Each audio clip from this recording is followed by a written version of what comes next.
Olá pessoal, meu nome é Stephanie e está começando mais um episódio do Direto ao Ponto com RH. No podcast de hoje, iremos falar de psicologia, comportamento e tudo o que acontece no ambiente de trabalho.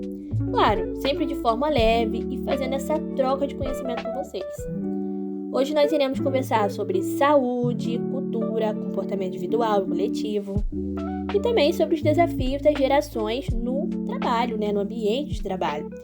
E não posso deixar de citar aqui que nós abrimos uma caixa de perguntas no nosso Instagram para ouvir vocês. Recebemos vários relatos reais do ambiente de trabalho para comentarmos aqui juntos.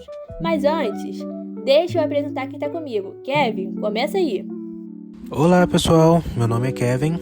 Oi gente, eu sou a Aline e trago sempre um olhar mais crítico, porque eu acredito que só refletindo com a base na realidade conseguimos avançar.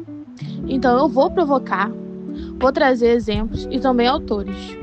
Oi pessoal, eu sou a Kawane, apaixonada por psicologia organizacional, gosto muito de mostrar como os meus conceitos funcionam na prática, mas também vou dividir experiências do dia a dia. Bom, toda a equipe apresentada, então bora começar a responder as perguntas e comentários que vocês nos mandaram aqui. E para começar, vamos começar falando sobre saúde no trabalho. A OMS lembra que saúde não é só ausência de doença, mas é bem-estar físico, mental e social. Esse foi um tema mais citado nas mensagens. Vamos ler uma delas aqui, de um colaborador que compartilhou o que aconteceu com ele, galera?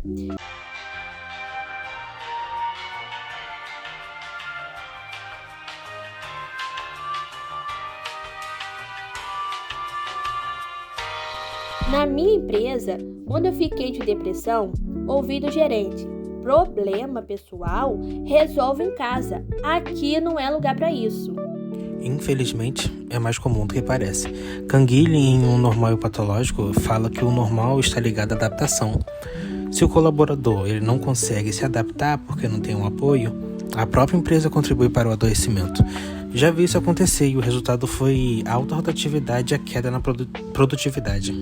E assim, gente, muitas empresas ainda insistem nessa separação entre vida pessoal e vida profissional. Mas somos um só ser humano. Eu já vi colegas voltarem de uma perda familiar e ouvir: aqui é foco total, isso é muito ser humano. E o pior é que ainda essas empresas são aquelas do Liquidi que sempre colocam aquela frase: cuidar das pessoas. E não é só sobre casos graves. Muitas vezes começa com a pressão constante, falta de reconhecimento, líderes que só cobram. Isso leva ao estresse crônico, depois burnout e até afastamentos médicos. A pessoa até está presente, mas improdutiva. É o presenteísmo. E isso pesa em toda a equipe. Ou seja, saúde mental não é luxo. É necessidade para a empresa funcionar de verdade, gente. Porque afeta toda a produtividade. Não tem como uma empresa ela ter bons rendimentos se o colaborador não tem uma saúde mental adequada. Então, é super importante, não é luxo.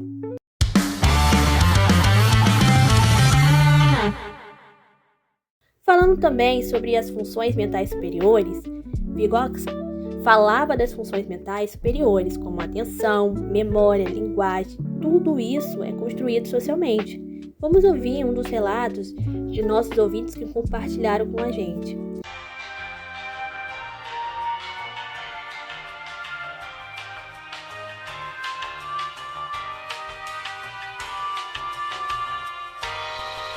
Meu chefe pede 3 coisas ao mesmo tempo, esquece o que pediu e depois cobra de novo.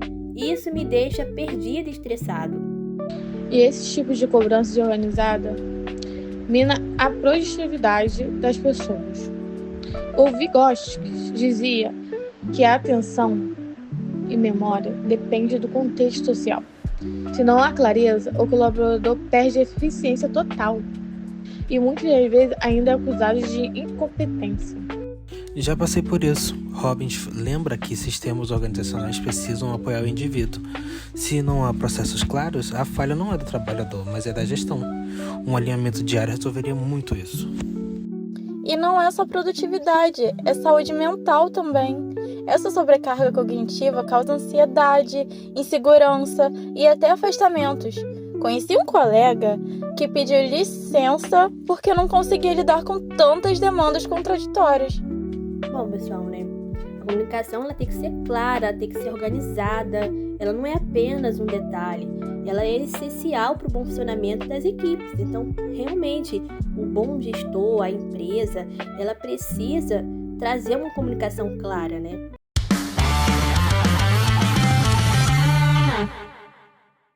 Bom, agora falando sobre cultura organizacional, Fiorelli diz que a organização é um sistema vivo. Vamos ver essa situação aqui de um colaborador que compartilhou conosco.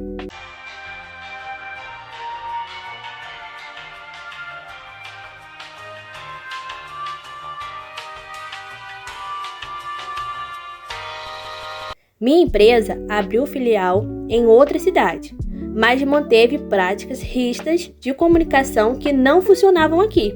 Isso gerou resistência e queda de produtividade.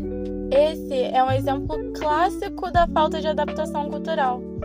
Robbins reforça que o comportamento organizacional precisa considerar o contexto. Não existe uma receita única.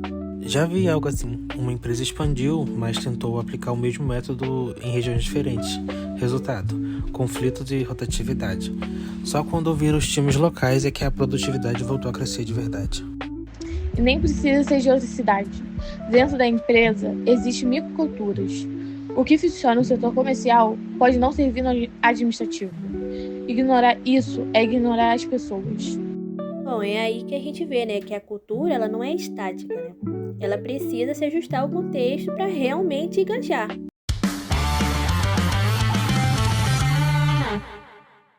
Falamos de cultura organizacional, que também trabalha com comportamentos. Agora a gente vai falar sobre o comportamento individual e em grupo. Robbins também fala do comportamento em grupo. E olha esse relato.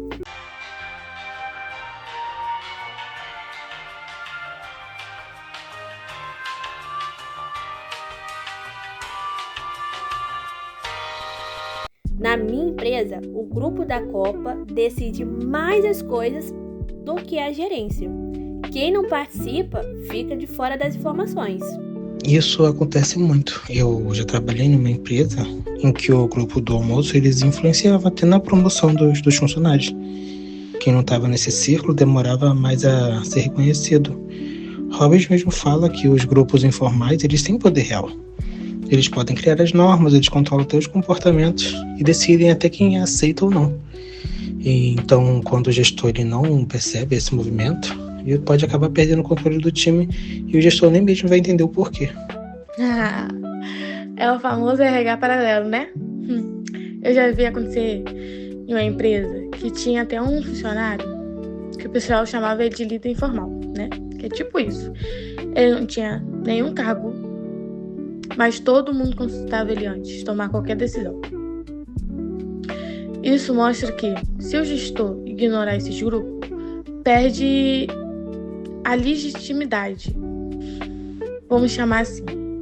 E vamos ser sinceros, às vezes, os grupos informais funcionam melhor do que as próprias gestão, porque resolve problema rápido com a base do dia a dia real. O que eu quero dizer? Que às vezes tem aquele funcionário que não estudou, não fez uma faculdade, mas tá ali, anos na empresa. E sabe tudo de cabeça, porque tá sempre ali, sempre se doando. Porém, a empresa tem uma regra que não pode se crescer um funcionário se não tiver uma faculdade, se não tiver um mestrado, né? Só que a gente sabe, a gente vê, muitos vê, até às vezes os donos da empresa vê, que aquele funcionário sabe e se dá muito para a empresa. E mesmo assim não faz nada por isso.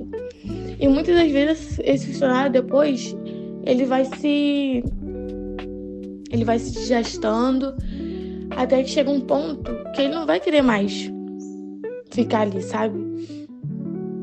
Mas ele também vê como ele é reconhecido pelas outras pessoas, até mesmo pelos donos. Só que às vezes a regra da empresa, a cultura da empresa tem isso, né? De tipo, só pode crescer se tiver um mestrado, mas a pessoa já é meio de idade, já não quer mais estudar, não quer voltar mais para uma cadeira, né? Ir para uma escola, para uma faculdade, para crescer. E como, voltando, né? Como o Kevin falou acima, se o gestor, né, não perceber isso, não ter esse jogo, né, de ter esse conhecimento, de avaliar cada funcionário, ele vai perder funcionário muito bom, muito bom.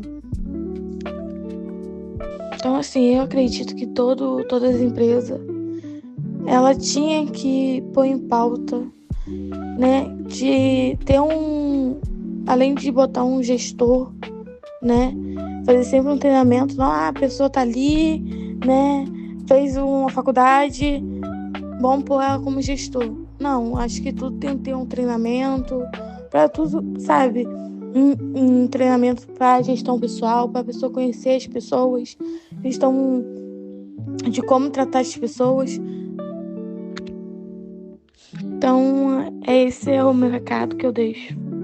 Eu lembro de uma colega nova que só conseguiu se adaptar porque foi recebida por um desses grupos informais.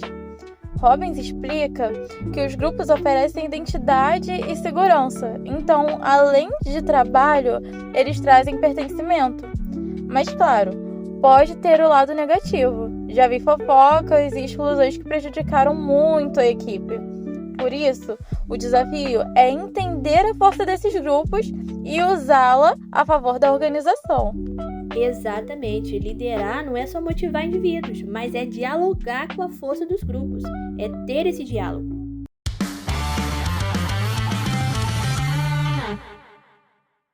E não podemos deixar de falar das gerações. Jovens trocam mais de emprego do que os colaboradores mais velhos e experientes. Eles tendem a permanecer mais em seus empregos. Vamos ouvir aqui um relato de um gestor que nos enviou pelo Instagram.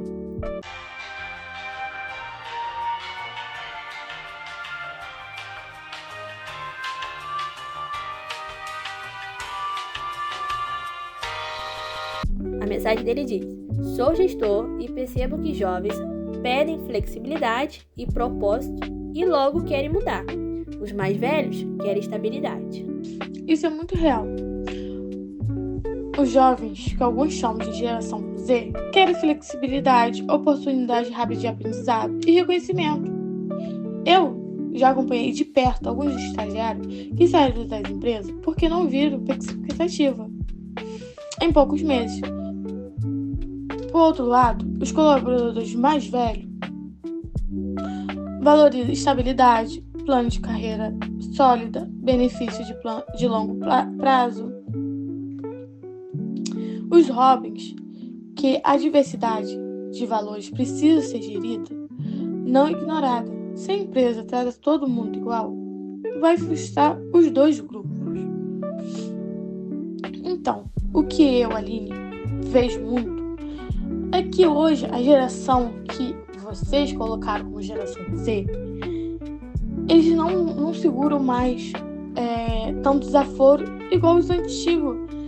Segurava, chorava, que hoje estão cheios de problemas, que tiveram várias mortes por isso, né? Várias pessoas que tiraram suas vidas por não estar aguentando mais, né? as pessoas chegaram a essa fase foi onde muita gente buscou, né, o que estava acontecendo por dentro do trabalho. Hoje, temos o Setembro Amarelo.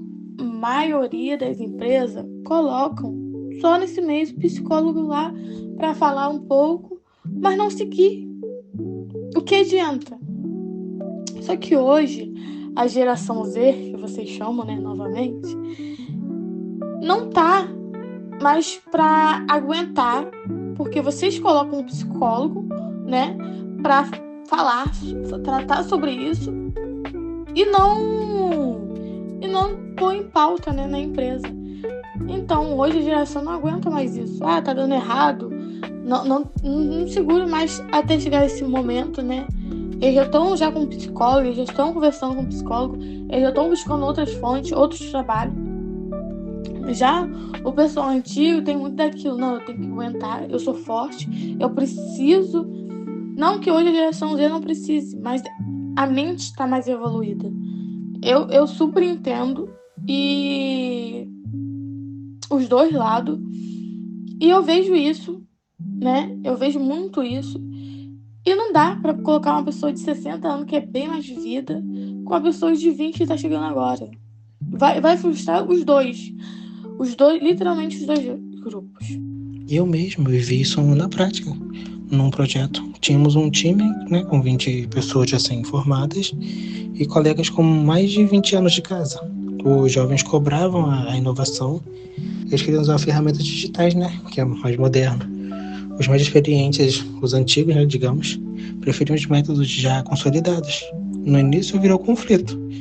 Só funcionou mesmo quando a gestão entendeu que era possível combinar os dois. Tipo, usar a experiência dos veteranos como a base e abrir espaço para experimentos digitais. Foi aí que Robbins fez sentido para mim. Reconhecer diferenças individuais é essencial para a cooperação. E a gente também não pode esquecer do fator motivacional. Fiorelli já dizia que a organização é um sistema vivo, e esse sistema precisa atender às necessidades de cada grupo. Eu conheço empresas que oferecem home office parcial e programas de desenvolvimento acelerado para os jovens, mas também criam trilhas de carreiras estáveis e reconhecem a experiência dos mais velhos. Quando isso acontece, todo mundo se sente valorizado. Mas, quando não acontece, o que a gente vê são jovens pedindo demissão e veteranos desmotivados, esperando a aposentadoria. Pois é, Kawane, o desafio mesmo é equilibrar flexibilidade, propósito para os jovens, estabilidade, valorização para os mais velhos. Esse é um ponto de equilíbrio, né, que o RH precisa buscar, as organizações precisam buscar isso. Pessoal, hoje nós vimos como a psicologia e o RH se encontram na prática, né? Falamos de saúde com Ganguilin, funções mentais com Vygotsky, cultura com Fiorelli, comportamento com Robbins e as diferenças geracionais, né? E nós queremos deixar aqui um agradecimento especial. Obrigada a todos vocês que participaram pelo Instagram, com as suas histórias, seus relatos, que deixaram o nosso podcast cada vez mais rico, né, de conhecimento, com essa troca que vocês trouxeram aqui com a gente. Também quero agradecer a todos que participaram aqui conosco. E esse foi mais um Direto ao Ponto RH. Até a próxima, pessoal!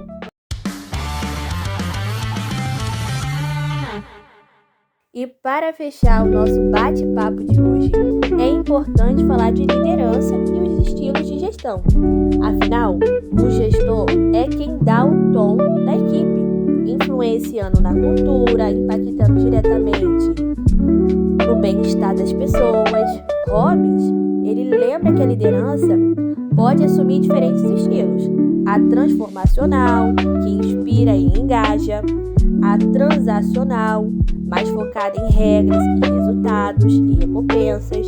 Agora nós vamos ouvir o último relato aqui do colaborador que nos enviou aqui.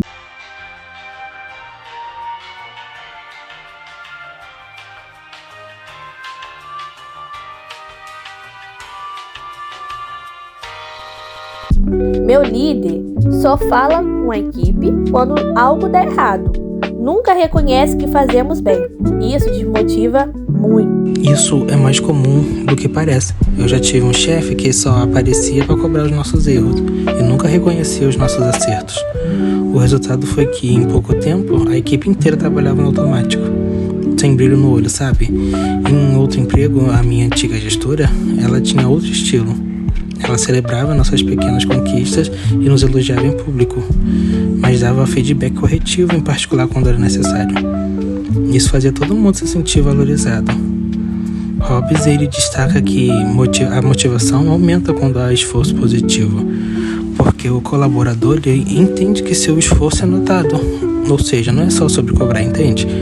É sobre equilibrar o reconhecimento e desenvolvimento. E isso mostra como a liderança também reflete a cultura da empresa. Se a cultura valorizar apenas metas, muitos líderes vão agir só como colaboradores de resultados. Mas se a cultura estimular o desenvolvimento humano, o gestor tende a oferecer mais apoio. Eu vi isso em uma organização que investiu em treinamentos de comunicação não violentado para os líderes. Em menos de um ano, os pedidos de demissões caíram porque as pessoas se sentiram ouvidas e respeitadas. Então não é sobre estímulo individual. A empresa precisa formar líderes preparados para lidar com pessoas, não só com números. Eu acredito se quando tem essa cultura que estimula os líderes a conhecer, né, o lado humano da pessoa, a empresa ela cresce bem mais. Quando os líderes conseguem ouvir um colaborador da sua equipe, às vezes ela deve estar com um problema que só precisa ser ouvida, só ser ouvida. E o líder está ali te dando apoio, o trabalho dela vai andar bem mais. Em vez dela pegar um atestado, ir no médico e colocar um atestado porque não está bem. Ela pode muito bem ir no médico falar que está com uma dor de cabeça e eles dão um atestado de 1 dia, 2 dias. Quem vai estar perdendo? Ela ou a empresa? Com certeza a empresa. Mas se um líder ouvir ela desabafar e o líder falar, não, tá tudo bem, se você quiser ir para casa descansar, não vai ter problema. A maioria dessas pessoas vai falar, não, eu tô até melhor depois dessa conversa. Ela vai estar ali trabalhando e dar o seu melhor, porque ela foi ouvida. Nós, ser humano, às vezes a gente só precisa ser ouvida, a gente só tá com um dia ruim. E vem muito esse contexto, né, nas empresas. E precisamos buscar mais líderes com esse conhecimento. E muitas das vezes também aquele líder que tá ali, bora, você é o melhor, você dá sempre o seu melhor. Às vezes a pessoa tá péssimo, tá vendo que o trabalho dela não tá nem andando.